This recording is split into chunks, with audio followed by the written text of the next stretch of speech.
Transport TV में आपका स्वागत है। मैं हूं रूही और आप देख रहे हैं प्रोग्राम वीडियो 10। लगातार 10 खबरें देश भर से। तो शुरुआत करते हैं इस खबर से। ये खबर मेघालय से। ये चालक है राजू मुखर्जी। इन्होंने हमें बताया कि बरनी हाथ में CMG ब्रीवरीज प्राइवेट लिमिटेड नाम की फैक्ट्री है। यहाँ पर तकरीबन 12 गाड़ियों को काफी समय से अनलोड नहीं किया जा रहा था। इनमें से 8 गाड़ियां हैदराबाद से आई थी बियर की खाली बोतलें लोड करके और 4 गाड़ियां औरंगाबाद से।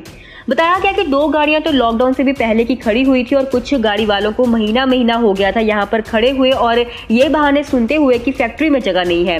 खाने पीने का इंतजाम करना तो दूर की बात है, पीने के लिए शौचालय का पानी दिया जाता था, जिसकी वजह से पानी लेने भी 2 किलोमीटर दूर जाना पड़ता था। बताया गया कि फैक्ट्री वाले लगातार बाहर से माल मंगा रहे थे और जो पैसे देता था उनकी गाड़ी को खाली कर दिया जाता था और चालक ने बताया कि उनके पास पैसे खत्म हो चुके थे। गाड़ी वाले भी बार बार बीमार पड़ रहे थे और जब कोई सुनवाई नहीं हुई और कोई रास्ता नहीं बचा तो कहते हैं ना, मरता क्या ना करता। सभी ड्राइवरों ने हिम्मत दिखाई और फैक्ट्री का रास्ता बंद कर दिया ताकि ना कोई गाड़ी अंदर आ सके और ना ही कोई फैक्ट्री से बाहर जा सके और तब तक डटे रहे जब तक कि फैक्ट्री वालों ने इनकी गाड़ियों को अनलोड करना शुरू नहीं कर दिया। और चालक ने यह भी बताया कि 23-24 मई तक सभी गाड़ियों को अनलोड कर दिया गया था। ये खबर जम्मू कश्मीर से।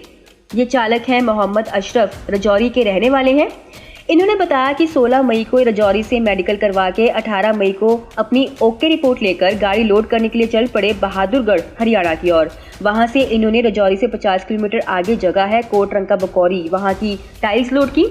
24 मई को रास्ते में टायर पंक्चर हो जाने की वजह से रजौरी से 20 किलोमीटर पहले कल्लर चौकी में एक टायर वाले के पास जब ये पंक्चर लगवाने के लिए रुके हुए थे तभी वहां पर सिविल वर्दी में पुलिस वाला आ गया। उसने कहा कि किसी ने उसको फोन किया है, तभी वो वहां पर आया है। साथ ही एम्बुलेंस भी बुला ली गई। चालक को डांगरी स्कूल में क्वारंटीन कर दिया गया और गाड़ी को चत्तर चौकी में ले जाया गया। चालक ने बताया कि डांगरी स्कूल में ये कुल 6 लोग हैं। ये भी कि उनका पहला टेस्ट 24 मई को हुआ था और दूसरा 26 मई को। दोनों ही रिपोर्ट्स नेगेटिव आई हैं। ऊपर से चालक को कंपनी से बार बार अनलोडिंग के लिए कॉल्स भी आ रही हैं। चालक ने अपने गांव के सरपंच की मदद से गाड़ी को पुलिस चौकी से तो छुड़वा लिया है और लेकिन गाड़ी अभी भी चौकी से थोड़ा आगे ही खड़ी हुई है। हालांकि कंडक्टर को गाड़ी के पास भेज दिया गया है, लेकिन सबसे बड़ी परेशानी वाली बात यह है कि माल तो चालक को ही लेकर जाना पड़ेगा। अब जो चालक है मोहम्मद अशरफ, वो चाहते हैं कि उनकी समस्या का कोई ना कोई समाधान जल्द ही निकाला जाए। ये खबर गुजरात से। 20 मई को चीका हरियाणा से 20-22 गाड़ियां चावल लोड करके निकली थी FCI पालनपुर गुजरात के लिए और उनको लोड करने से पहले कहा गया था कि आते ही गाड़ियों को खाली करा दिया जाएगा।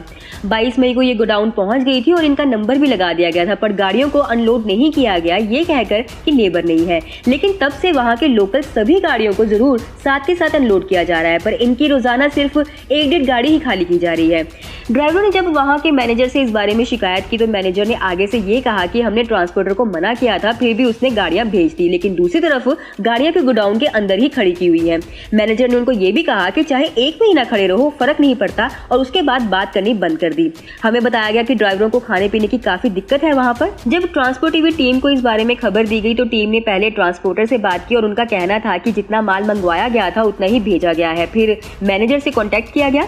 मैनेजर ने पहले तो कहा कि हमने इतनी गाड़ियां नहीं मंगवाई थी जितनी भेज दी गई है, फिर कहा कि लेबर कम है कोरोना की वजह से, और फिर कहा कि लोकल गाड़ियां तो पहले ही अनलोड करनी पड़ती हैं लेकिन बाहर की गाड़ियां भी अनलोड हो रही हैं, और साथ ही ये कहकर बात ही खत्म कर दी कि 22 को तो गाड़ियां पहुंची ही नहीं और वैसे भी अगर ड्राइवर इंतजार कर रहे हैं तो अपना काम ही कर रहे हैं। और आखिरकार मैनेजर के बहानों पर लगाम लगाते हुए जब सख्ताई से बात की गई तो उसने आश्वासन दिया कि 1-2 दिन के अंदर कोई ना कोई समाधान जरूर निकाल दिया जाएगा।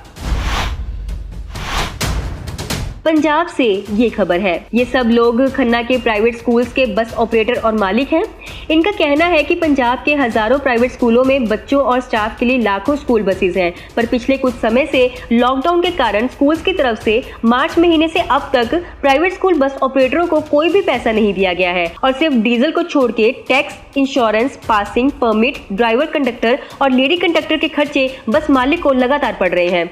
और जैसे केंद्र की तरफ से दिए गए पैकेज में हर वर्ग को राहत दी गई है, लेकिन उनके बारे में सोचा नहीं गया और वो इस तरह सरकार का ध्यान अपनी परेशानियों की तरफ दिलवाने की कोशिश कर रहे हैं और चाहते हैं कि डीजल का 25% खर्चा छोड़ के बाकी 75% खर्चा दिलवाया जाए और टैक्स माफ किए जाए और किश्तों पर ब्याज बंद कर दिया जाए। ये खबर मेघालय से। ये गाड़ी वाले हैं समीर, जिला बरेली, उत्तर प्रदेश के रहने वाले हैं। इन्होंने बताया कि ये गाड़ी लोड करके अगरतला की तरफ जाते रहते हैं। रास्ते में रत्ताचेरा असम मेघालय बॉर्डर पर जब से कोरोना की मार पड़ी है तब से जाम लगना शुरू हो गया है। दरअसल हो ये रहा है कि यहाँ बॉर्डर पर 2 पुलिसकर्मी सब गाड़ियों को रोककर चालकों का टेम्परेचर चेक करते हैं और गाड़ियों के नंबर की एंट्री करते हैं, पर इस प्रोसेस में इतनी देर लगा दी जाती है कि 20 से 25 किलोमीटर तक का लंबा जाम यहाँ पर लगा ही रहता है। अगर कर्मियों से कारण पूछा जाए तो वो गाली गलौज करते हैं। हमें ये भी बताया गया कि 5 बजे के बाद ये लोग गाड़ियों को यहीं पर रोककर यहाँ से उठकर चले जाते हैं और यहाँ से जाने का कोई दूसरा रास्ता भी नहीं है। तकरीबन 2 दिन लग जाते हैं इस जाम में से निकलने के लिए। चालक ने ये भी बताया कि जब गाड़ी मेघालय से असम जाती है तो जाम नहीं होता, लेकिन जब असम से मेघालय जाती है तब जाम लगता है। और चालक का कहना है कि इस वीडियो को इतना वायरल किया जाए कि ये बात सरकार तक पहुंचे कि ड्राइवरों को यहाँ पर कितनी परेशानियां झेलनी पड़ रही हैं। खाने पीने को यहाँ कुछ नहीं होता, ये तो एक बात है, और कच्चे माल की गाड़ियां मंडियों के लिए लेट हो जाती है वो अलग। महाराष्ट्र से ये खबर है। ये गाड़ी वाले हैं शौकत अली, बाड़मेर राजस्थान के रहने वाले हैं। इन्होंने बताया कि औरंगाबाद में ये 3 मिलिट्री एरिया है, औरंगाबाद बाईपास के अंदर, नासिक रोड पर और मालेगांव रोड पर। इन तीनों फौजी एरिया में नाका लगाकर 7-8 लोग या फिर गुंडे कह लीजिए सिविल कपड़ों में मौजूद होते हैं और हर बाहर की गाड़ी वाले से दिन के समय 420 रुपए एंट्री लेते हैं और ये कैंटोनमेंट बोर्ड औरंगाबाद की पर्चियां देते हैं। बता दें कि एक पर्ची 60 रुपए की होती है, लेकिन ये एक साथ एक ही गाड़ी से 7 गाड़ियों जितना पैसा वसूलते हैं और रात के समय तो जितना इनका मन करता है उतनी पर्चियां गाड़ी वालों को थमा देते हैं, फिर चाहे वो 10 पर्चियां हो या फिर 15। और ये भी बताया गया कि ये कोई फौज के आदमी नहीं है और जो गाड़ी वाले औरंगाबाद के अंदर होकर नहीं जाते उनके लिए 2-4 गुंडे बाहर ही खड़े किए होते हैं। वो गुंडागर्दी से नाके से होकर जाने को कहते हैं या फिर उधर ही 2000 रुपए की डिमांड करते हैं। और बताया गया कि पहले तो 180 रुपए एंट्री ली जाती थी यहाँ पर, लेकिन लॉकडाउन के बाद अचानक से दाम डबल कर दिए गए हैं। ये खबर गुजरात से। ये चालक हैं हजारीलाल स्वामी, जोधपुर राजस्थान के रहने वाले हैं। 25 मई को ये राजस्थान से गुजरात जा रहे थे और रात को रास्ते में ये हर बार की तरह गोधरा बाईपास पार करके राजस्थानी जोधपुरी होटल में आराम करने रुक गए। चालक ने बताया कि होटल बंद था पर होटल मालिक वहीं मौजूद थे। सुबह तकरीबन 5-5:30 बजे जब होटल मालिक उठे तो उन्होंने देखा कि 2-3 चोर ट्रक से डीजल निकाल रहे हैं। जब होटल मालिक ने उनको रोकना चाहा तो वो चाकू लेकर होटल मालिक की तरफ दौड़े। होटल मालिक वहां से तुरंत भागकर होटल के अंदर गए, 2-3 लोगों को इकट्ठा करके लाठियां लेकर बाहर आए और चोरों को वहां से भगा दिया और चालक को उठाकर चोरी के बारे में बताया गया कि चोर बिना नंबर की सफेद मारुति डिजायर में आए थे।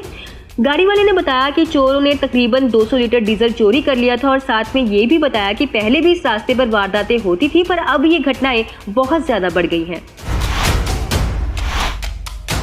जम्मू कश्मीर से ये खबर है। कुछ दिन पहले ये चालक मकसूद सीमेंट लोड करके पठानकोट से कुपवाड़ा कश्मीर जा रहे थे। रास्ते में मानसर जम्मू के पास बटल मोड़ में उधमपुर वाली रोड पर इन्हें 2 ट्रैफिक पुलिस कर्मियों द्वारा रुकवाया गया और 300 रुपए एंट्री मांगी गई। इनके साथ एक गाड़ी और थी। इन्होंने जब एंट्री देने से मना कर दिया तो इनकी दोनों गाड़ियों को 3 और गाड़ियों के साथ साइड पर लगवा दिया गया।